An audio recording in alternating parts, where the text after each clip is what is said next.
প্রার্থী তালিকা প্রকাশে আইএসএফ এর কোন কেন্দ্র থেকে লড়ছেন নওশাদ? শোনা যাচ্ছিল যাদবপুর ও ডায়মন্ড হারবার থেকে দাঁড়াতে পারে আইএসএফ এর প্রার্থীরা, কিন্তু এদিনের প্রার্থী তালিকায় 2 আসনের জন্য কোনো প্রার্থীর নাম ঘোষণা করা হয়নি। সূত্রের খবর, বাম কংগ্রেসের সঙ্গে জোটের স্বার্থেই যাদবপুর থেকে প্রার্থী ঘোষণা করা হয়নি। বাম কংগ্রেসের সঙ্গে আসন সমঝোতা নিয়ে চাপানোতর চলছিলই।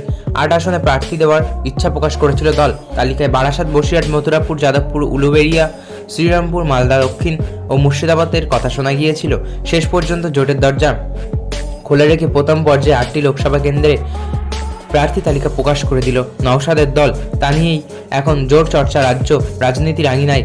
মালদা উত্তর থেকে লড়ছেন মোহাম্মদ সাহেব, জয়নগর থেকে লড়ছেন মেঘনাথ হালদার, মুর্শিদাবাদ থেকে লড়বেন হাবিব শেখ, বারাসাত থেকে লড়ছেন তাপস বন্দ্যোপাধ্যায়, বসিরহাট থেকে লড়ছেন মোহাম্মদ শহীদুল ইসলাম মোল্লা, মথুরাপুর থেকে লড়ছেন অধ্যাপক অজয় কুমার দাস, শ্রীরামপুর থেকে শাহরিয়া মল্লিক, ঝাড়গ্রাম থেকে লড়ছেন অধ্যাপক বাপি সরেন।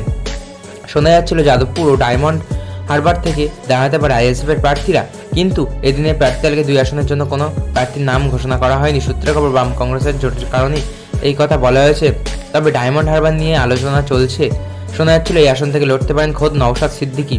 প্রসঙ্গত, যাদবপুর আসন থেকে লড়ছেন বাম প্রার্থী সৃজন ভট্টাচার্য। তৃণমূলের হয়ে দাঁড়িয়েছেন সায়নী ঘোষ। বামেদের তরফে এখনও পর্যন্ত বাংলায় 17 আসনের প্রার্থীদের নাম ঘোষণা করা হয়েছে। এদিকে শ্রীরামপুর থেকে দাঁড়িয়েছেন বাম প্রার্থী দীপশিতা ধর। যদিও সেখানে প্রার্থী দিয়েছে আইএসএফ।